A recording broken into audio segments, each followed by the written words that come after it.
Hey,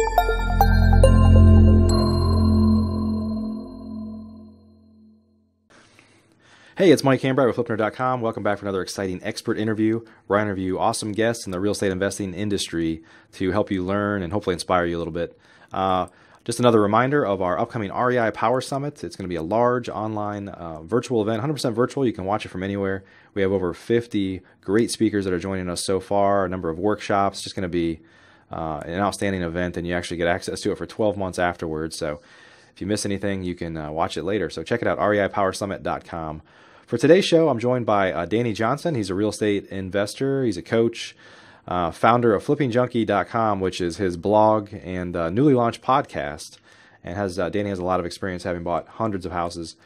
If you're an active investor right now, you probably have been feeling the pinch. You know it's a hot market, and this is a game where you tend to you may have convinced yourself that you can't compete or it's harder to compete. And this happened to Danny recently.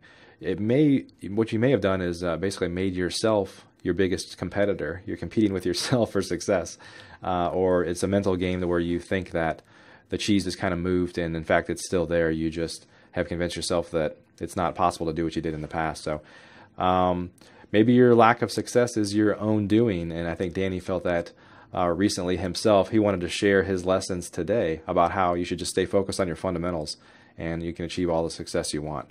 Before we get started with Danny, though, let's take a moment to recognize our featured sponsors. RealtyMogul.com is an online marketplace for real estate investing, connecting borrowers and capital from accredited and institutional investors. Get a rehab loan fast and close in as little as 10 days with rates starting as low as 9%. For more information, call 888-296-1697. B2R Finance makes loans tailored specifically for rental investors. They can help you unlock equity from existing properties so you can get cash out to grow your rental portfolio. That's huge and opens up lots of opportunities previously not available to rental investors. Need a loan? Call 855-819-4412 or visit b2rfinance.com today.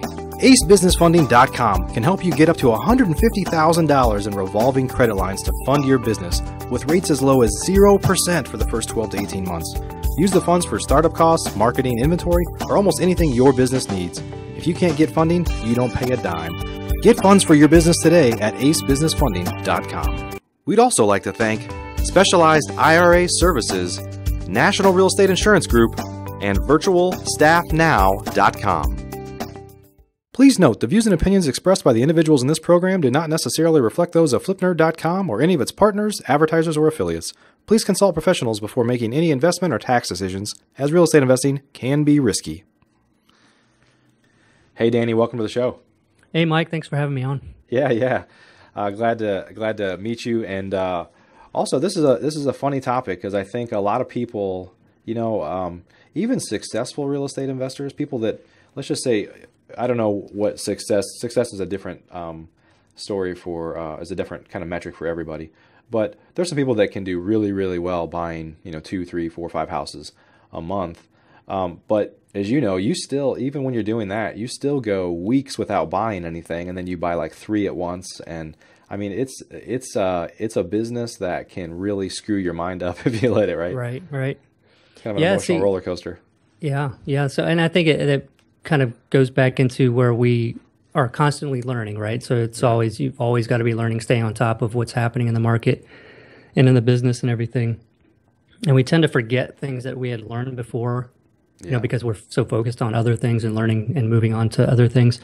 And my biggest thing, I think, recently was, the competition's been getting pretty heavy, in San Antonio and in most places. Yeah. I know you said that competition up there has been pretty high too. And I've been focused on doing software as a side thing with my real estate investing, for our investor websites. And, I'm still buying deals, doing rehabs and everything.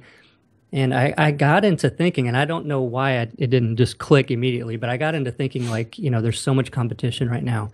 And, I'm not closing as many deals as I used to because of so much competition. Right.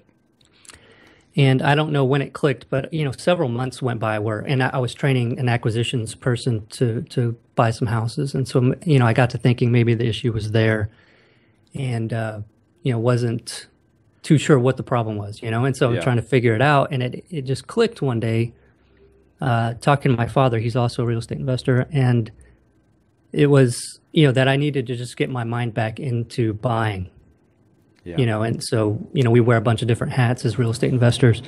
But the marketing one is one of the most important, and, doing the deals, making offers, because obviously if you're not making offers, you're not buying houses. But so I kind of developed the limiting mindset again of like when most people get started, they have this mindset, whether they truly believe it or not, where they, think that there's not that many deals out there, and there's so much competition, and everybody's saying there's so much competition. And so they immediately think, like it's going to be very tough for me to get a deal. Yeah. And I found myself back sort of thinking that way. And as soon as I realized that that's what I was doing, it immediately changed. Just like realizing that I had that sort of mentality, change things. Yeah, it's a mental game. Hey, Danny, before we get too far into this, why don't you take a few minutes and just tell us about your background and how you got started as a real estate investor? Sure. Yeah. So I went to college, got a degree in computer science, and started developing software for a defense contractor in San Antonio, which we have a lot of. And I really enjoy software, but sitting in a room all day looking at a computer, like coding, and that's great for so much time. But I like to be creative too and do other things and advance. And where I was, there wasn't much room for that. At the same time, my father had started flipping houses, and I saw him having so much fun with it, driving around all over town, and just telling me how excited he was about the deals he was doing. And it got me fired up. I wanted to do it too. So so I started doing that part-time. So lunch breaks, I'd be out beating the street and checking on contractors and handling all that thing. And, I had to be careful with phone calls too, because as, where I was working, we had clearances and we couldn't have cell phones. So it was tricky, it can still be done. Even if you have a full-time job where you can't maybe take calls, you can still make it work. And we obviously made it work. And anyway, so we started flipping a lot of houses and went full-time after about 3 years. So we were part-time for a long time. Okay. And then went full-time after 3 years because I was losing money by still staying at my job. And the good thing that being part-time really did, though, for me was it made me focus on what I needed to do to get results. Not the piddly stuff, designing beautiful business cards. Stuff like that didn't matter, and I didn't care. I just wanted to do things that were going to get my phone ringing. Right. And so when I went full-time, though, I was kind of like, it was hard mentally because I was thinking, I got to fill my time with stuff, and I started doing pointless things. It's interesting that you say that, because I think a lot of people, if you started in the corporate world, or you started in a traditional job, which you did, I did, a lot of people did, you've been kind of classically trained to work for somebody else your whole life. You've been kind of trained that full-time, even though I've never really been able to work a 40-hour work week. You tend to work a lot more because I'm a workaholic, but you're kind of classically trained that these are your start times, these are your end times, Monday through Friday. You have to work at least 40 hours a week, and then it's a major transformation to go from, I think when you start to have some level of success, you still tend to fall in two camps. You either are still working your butt off because there's never enough, or you realize that, man, I can work whenever I want. I have more than I need, and I want to have the dream of having kind of the lifestyle that I got into this for in the first place. So, but it's a de-brainwashing exercise. Right. And part of the tricky thing is that, and I think that's part of the reason why I went 3 years without going full time. Like I was doing really well with it. My wife and I were doing a lot of business with the house flipping, but we also knew that it wasn't something that was super predictable at the time for us. We knew that there could be times where we didn't have a closing for a couple months. And so that was one of the things. And, it's really cool, though, when you're full-time and you finally grasp that, I can be super productive. I don't have to work that many hours. But once you make that move from the trading hours for dollars, trading time for money, it's incredible, because then it's like I could make as much as I want. Like, right. And then you end up working more because you're like, I'm not making so much per hour. Well, you are, but it's in the thousands a lot of times, depending on what you're doing. Yeah. And so it's really incredible and gets you fired up to do a bunch of stuff because you know you can make a lot more money. It's not just putting in that many hours and making that much money. Yeah. But anyway, so we went full time and started flipping houses, and we mostly do rehabs. We do fix and flips in San Antonio, and then we wholesale quite a bit as well of properties that are in areas that we don't really care for, that are hard to retail. Yeah. And that's what we do. Okay. Awesome.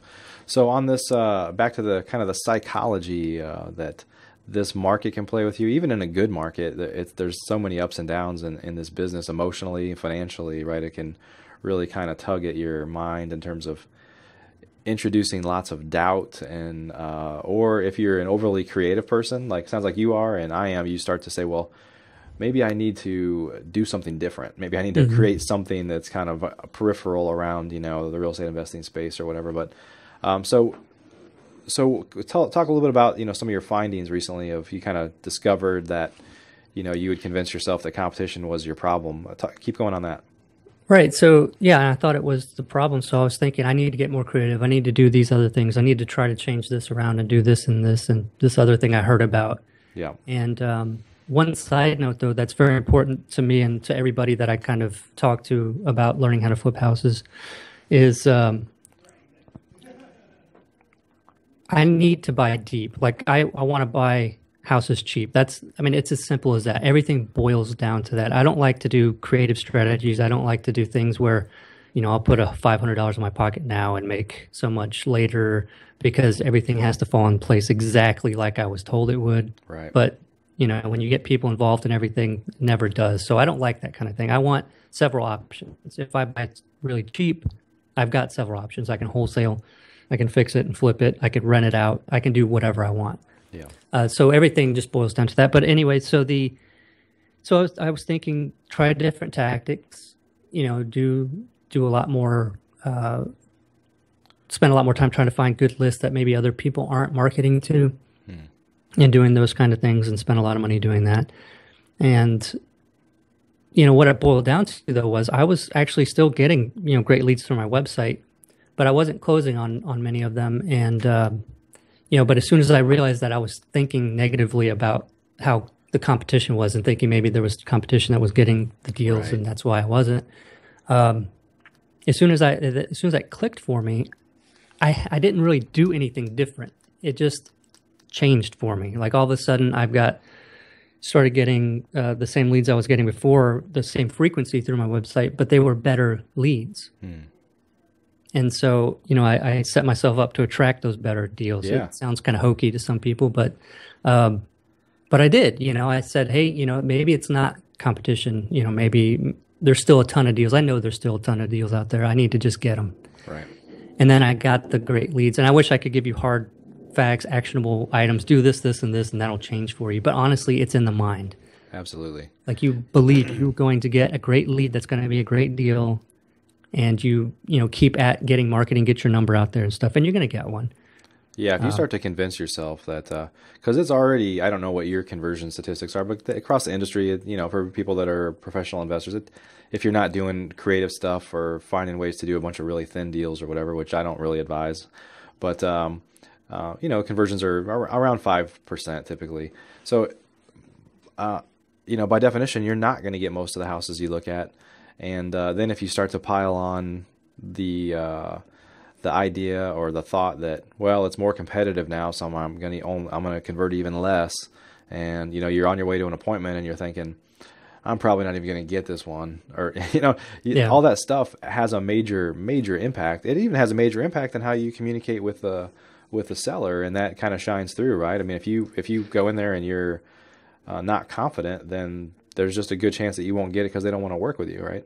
Right. No, absolutely. And I think most people that are starting out do that. They say those things to themselves, whether out loud or not. In their mind, they're most of the time because I did in the beginning too. Yeah.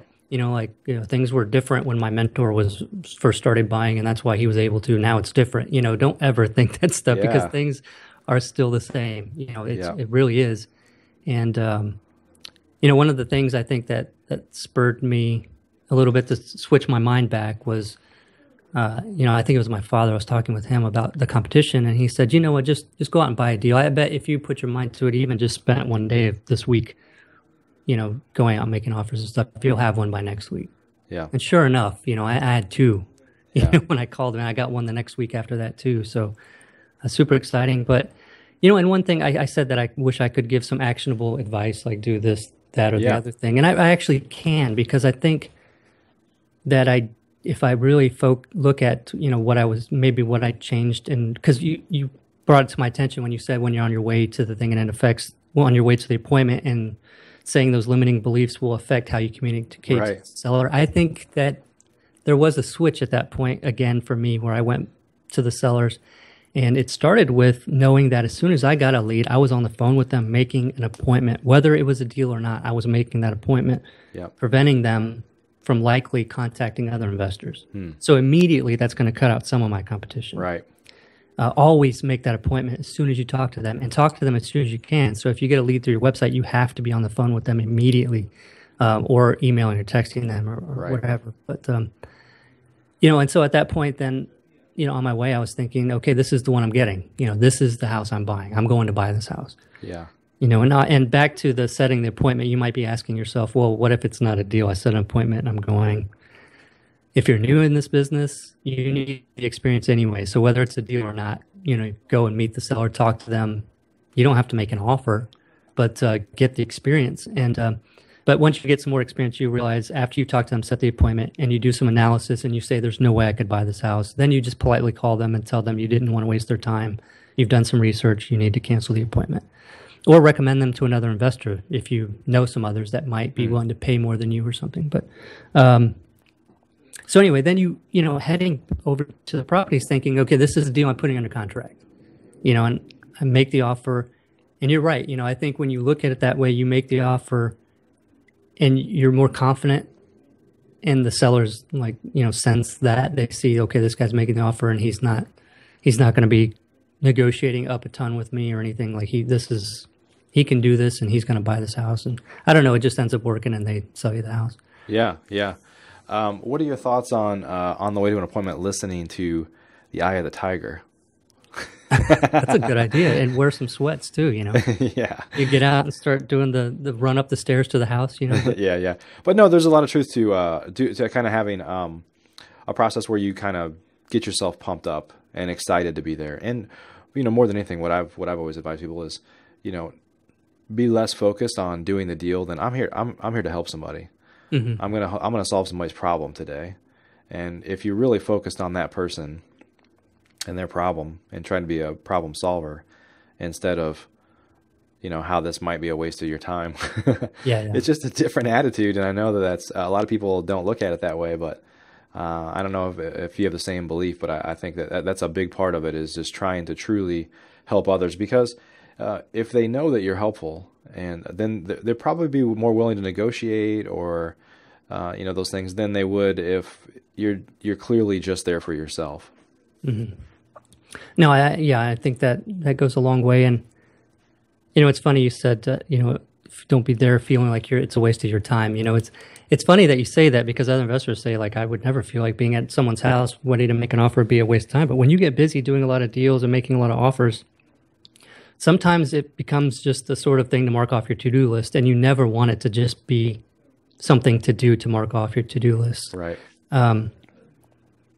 Because it could get that way where you're feeling like that, and you should never, because everything else you do, all the marketing that you're doing, the phone calls you're taking, the analysis you're doing on the leads, all that stuff leads up to this point, right? So this is the most important point. Like, if you don't take this part seriously, all that is a waste of time. You might as well not be doing marketing, might as well not be doing analysis, spending money, all that kind of stuff. This is the absolute, everything else you're doing is to get you right here to this point. Sure. And then the other thing also to realize is, I had said that, you'll get there and, you have confidence and you likely get the deal. Well, getting the deal most of the time for me isn't right there at that initial meeting, because most people won't make a decision unless they're really, really motivated. And you'll get those calls where people are, you can just tell they're like, I need to get rid of this place now. I'm so sick of this headache. I'm tired of this house. This problems it's causing me. I need to get rid of this thing. Those people will likely sign the contract with you at the house. Of course. But otherwise, most of the time, most of the deals that we do, it's not the first meeting where we're getting the contract. So we make the offer, and then we follow up with them. We make sure that we're calling them and being first in their mind when they're ready to finally make the decision to sell. Yeah, which is another big part. Follow up is critical in my business for sure. But it kind of comes back to that, the mental side of that. If you kind of leave there and you convince yourself that, they're never going to sell it to me, or some other guy's probably going to offer them more money, especially if you see somebody else they have an appointment with somebody else, you start to say, well, I'm probably not going to get it. They're going to offer more than me, or and then you convince yourself almost to not follow up and just not let that be part of your process. And it's already sold. Yeah, right. And so those things are they'll destroy your business for sure. Right. Yeah. So if you understand that most people aren't going to sign, right there at the house, that even if you do see another investor walking up as you're leaving, they're likely not getting the contract on it. Yeah. And so you follow up and they don't, who's going to get the deal? Because a lot of times the sellers will tell you, even if you're following up, X investor told me that he would pay this much. And then it's just up to you to be able to pay more of that or not. Right. More than what they offered. So, and you don't have to ask for that kind of thing. But, the other thing is I think with buying directly from homeowners and doing marketing to motivated sellers, a big thing for me has always been that I just go and be myself. Like, I'm not concerned with how I'm dressed and, all those things, because I think when you're dressed really nice, like a lot of these sellers, they're not professional execs and stuff like that. They're just regular people. And, so I, honestly, most of the time, I'm not even as dressed up as I am now. I just wear T-shirts and shorts. I'm in San Antonio, so it's like really hot most of the time. So, and some people will say, well, that's crazy. You're going to buy these people's houses and you're just wearing T-shirts and shorts. But you know what? It makes people drop their guard. They feel like they can talk to me, and not just be some sort of business transaction. Right. I'm a regular Joe. Everybody's a regular Joe. Might as well be a regular Joe and just be yourself, Yeah. Yeah. So what, in terms of, clearly there is more competition right now, and there are people that are seemingly willing to pay more than those of us that are kind of classically trained to buy deep. What are you seeing in terms of, how big of a role is the mental side of this relative to the kind of the real side of what's going on right now, do you think? Well, I'm not sure how to answer that. I think, if you've got steady leads coming in, you should be able to close, let's put it in terms of numbers, I guess. Let's see, with me, if I'm getting roughly 30 leads a month, I should be able to close at least a couple of those. Yeah. I get a couple of those under contract. And most of the time, really, I've gotten to the point where if I'm going to an appointment to make an offer on the house, typically I'm buying one out of every two of those or one out of every three of those. So I'm not driving all over town, looking at 30 to 60 houses a month. I know people that do that, and it's crazy. Most of the time they're buying on the MLS. But, so one out of every two or three appointments, I'm typically getting the house under contract. Okay. I don't know if that helps at all or not. But yeah, I think, it was a kind of oddly phrased question, but so maybe answer this. So maybe you could give some advice to people, especially newer people that are out there, newer investors, that their family and their friends already think they're crazy because they quit their job and they're doing this, and there's a lot of opportunity for people to say, "I told you so," and there's this mental. It's easy to say, just don't get the mindset out of your head that you can't be successful in this market. But there's probably more pressure for a lot of folks than those of you like you and me that have been doing this for a long, long time and know that it's a great business, and know that you can achieve success and have actually seen it. And there's all these new people that in their mind there's a lot of doubt because people are constantly telling them that they're crazy and they shouldn't be doing what they're doing anyway. So maybe you could share some kind of insights or knowledge on how people can kind of manage the all the voices in their head and the voices from the people and their friends and family that are all around them. Oh yeah, no, absolutely. I think that does come into play a lot of times.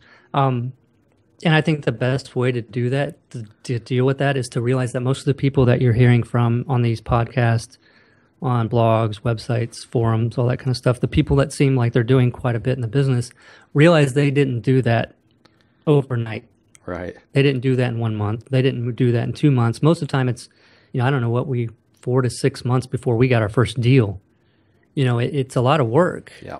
to get the ball rolling and to get it going. And, if you go into this thinking everybody was sort of an overnight success or they did it quickly and they just, had some help and so they were able to do it quickly. And if I don't get something within a month or 2 or 3, then something's not right. My market's different, this, that, or the other thing. It's not the way to look at it. Everybody has built up from nothing for the most part. Right. And done it. So if you think in terms of, it's going to take time. If I really want this bad enough, I'm going to do everything it takes to get it. Those are the people that succeed because they keep going, and they make it look like an overnight success after a while. But it's definitely never is. Right. Never. And yeah, and the way to get through that initial part that's so difficult is to just look at what you need to do right now, right? You get an education. It doesn't have to be super crazy thorough. Learn how to buy cheap. That's the thing to learn, right? And then figure out, okay, well, how can I buy cheap? What do I need to do right now? What you need to do is marketing. What you need to do is get your phone ringing with people calling you wanting to sell their house. And you may not know all the exact things that you're going to say to them, but you're going to figure it out pretty quick when you start getting those calls. Yep. And realize that also, because I was super nervous putting my cell phone number on bandit signs and, my other marketing in the beginning, I thought my phone was going to ring off the hook, that I'd never have peace again. It was just, I wish now that was true, that the phone would just ring off the hook, but it doesn't. You're going to get, maybe one call a week or something in the beginning, if that. So, just realizing that the key in the beginning, at least in my opinion, is to get somewhat of an education, just learn how to buy cheap, and then get your phone ringing, start taking calls. You probably are going to screw up the first several calls. Who cares? Go see some of those houses. You're probably going to screw that up too. Who cares? But you're going to learn, and you're going to learn a lot better than from reading from a course what to do because you've just experienced it and experienced what it was like not to know what the answer was. Yeah. And it's just like a sport, really, right? You've got to practice. It's like there's no professional athlete that doesn't practice like crazy. Right. And they fail a lot too. Fail more than they win in most sports. I mean, especially in baseball, like, right. in terms of batting average. I mean, but that's just how it is. It's a numbers game, and you got to practice a lot, and you got to get as many leads as you can, and then the deals follow. Right. And so if you think, okay, and I know, well, I don't know, but I'm assuming most people probably would think, okay, well, so I have to get my phone ringing, so I got to figure out what marketing to do, and I'm going to get my phone ringing. So what happens if I get a deal? And so they think that already and are thinking, what happens if somebody calls me and it's a great deal and I'm not sure what to do? I don't have someone that I can wholesale it to. I don't have, and then so they don't do the marketing because they've looked ahead already and they're thinking, oh, gosh, what am I going to do if something like that happens? So they don't do the initial action. Right. But I'll tell you what, if that happens, if you think that way, then figure out what to do. Like maybe you should go and talk to some other serious investors in town at a Real Estate Investor Association meeting, ask them who buys the most deals, and then find out who that is. Because if you get a good deal and it looks like a great deal, you want to be able to contact them and say, look, do you mind helping me analyze that? I think it's a great deal. Just you can give me a referral fee if you buy it, but I can learn from that. And then I'm going to have all that confidence next time that I've got a buyer for this, or that it's a great deal and I could probably find some hard money and do it myself. So figure out what's holding you back and just find out what the answer to how you're going to handle that situation. And then take action, man. Stop waiting so long to do anything. Just get that phone ringing. Awesome. Well, Great advice, Danny. Thanks for being with us today. If folks want to learn more about you, I know you've got your website, flippingjunkie.com. Anywhere else where they can maybe kind of take a minute to tell people what they might find there, or anywhere else they might go to learn more about you. Right, sure. So my blog is flippingjunkie.com, and that's JUNKIE.com. And basically, I've got a bunch of great articles and things like that on the site, and you'll be able to find out about my podcast, Flipping Junkie Podcast. But I also have what most people find really educational is a couple years ago, I had blogged about 34 weeks of my real estate investing business, and that was basically everything I did to get leads, the phone calls I got, how I analyzed the deals, the situation of why the people were selling, like all of that stuff all the way through the process. And people really love that because it's real world, Yeah. like case studies, really basically for all this stuff. And so I turned that into an ebook. So even if you just would like to get something to read on your Kindle or iPad or something, you can go to Amazon and look for Flipping Houses Exposed, 34 Weeks in the Life of a Real Estate Investor by Danny Johnson. And so that's, you can find that there. And then we also provide real estate investor websites, but you can find a lot of that on flippingjunkie.com. And I really appreciate you letting me Yeah, be on the Danny, show. great to see you. Thanks for joining us today. Appreciate your time. Yeah, no problem. Thank you. All right, and everybody, thanks for joining us today. We'll see you on the next show. Are you a member of FlipNerd.com, the most robust real estate investing platform in existence, where you can find off-market wholesale deals and great vendors literally in your market? You can get access to advice from experts and learn about local clubs and events right in your backyard. If not, please visit FlipNerd.com and register for a free account. You can register in less than a minute. It's pretty much the coolest site that's ever existed in the real estate investing industry. So get on over to FlipNerd.com.